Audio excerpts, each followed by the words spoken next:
ఉద్యమం జరుగుతున్నటువంటి సందర్భంలో కరెక్ట్‌గా 20వ తారీఖున పిలుపునిచ్చినప్పుడు దాక్కున్నటువంటి అభిజిత్ దుప్కే అదే సందర్భంలో అంటే మిగతా జనాలందరూ కొట్టుకు చస్తుంటే తనెళ్ళి ట్రక్కులో దాక్కున్నాడు. ఇంకోవైపున అదే టైంలో పక్కనున్న షాపింగ్ మాల్‌లో బర్గర్ తింటూ విజేత దహియా మీద అక్కడ ఉన్నటువంటి జనమే గొడవ చేసినటువంటి నేపథ్యం.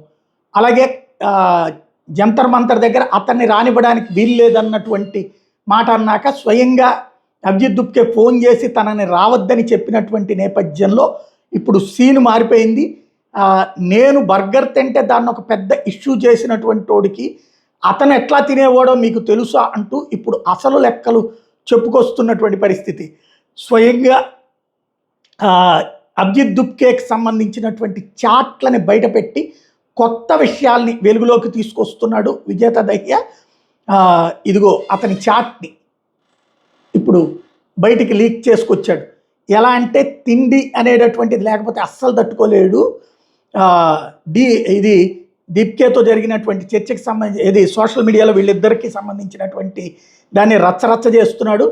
దీప్కే సార్కి మాంసాహారం అంటే చచ్చేంత పిచ్చి. ధర్నా చౌక్ నుండి నేరుగా కర్నాటక ప్లేస్కి దహియాని పంపి తనకిష్టమైన నాన్ వెజ్ పదార్థాలు తెప్పించుకునేవాడు విజేత దహియా దగ్గర ద్వారా. తనే స్వయంగా బయటికి వెళ్తే ఓ నిజాయితీ గల ఉద్యమకారుడి ఇమేజ్కి దెబ్బైపోతుందని చెప్పేవాడట. ఈ నాన్ వెజ్ వాసన వేదిక మీద ఉన్న ముక్కు మూసుకుని వాష్రూమ్కి పరుగులు తీయాల్సినటువంటి పరిస్థితి వచ్చేది. దహియా క్రెడిట్ కార్డే, ఈ విజేత దహియా క్రెడిట్ కార్డు ఉపయోగించి ఏకంగా 1,50,000 వరకు ఫుడ్ ఆర్డర్లు చేశాడట. ఇవి కాకుండా ఉచితంగా దొరికేటట్టు ఇక బ్రెడ్ పకోడీలు ఎన్ని తిన్నది ఇదంతా అతను ఏ విధంగా ఆర్డర్ చెప్పేవాడు, ఎలాగ తను తీసుకొచ్చి ఇచ్చేవాడు అన్నటువంటి విషయాన్ని సాక్ష్యాలతో సహా బయట పెడుతున్నాడు.